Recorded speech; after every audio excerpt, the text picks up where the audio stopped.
نحمدہ و نصلی اللہ رسول کریم۔ ایک سوال اسلام آباد سے ہے کہ سامری کون تھا؟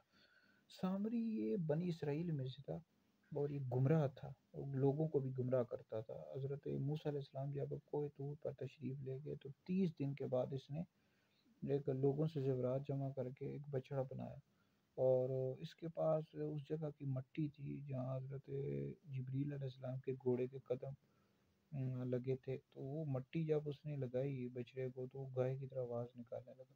حضرت موسیٰ علیہ السلام جب کوئی طور سے تشریف لائے، واپس تشریف لائے، تو آپ نے اس کے لیے دعا ضرورت بھی فرمائی، تو کہ جو بھی تجھے چھونا چاہے گا تو کہے گا تو مجھے نہ چھوئے، تو کہے گا کوئی مجھے نہ چھوئے، اور آخرت کے عذاب کی بھی کے بارے میں بھی اس کو بتایا۔ تو بہرحال یہ اللہ رب العزت کے عذاب کا شکار ہے۔ تو یہ بنی اسرائیل میں سے تھا، گمراہ تھا، اور حضرت موسیٰ علیہ السلام نے اس کے لیے دعا ضرور بھی فرمائی تھی۔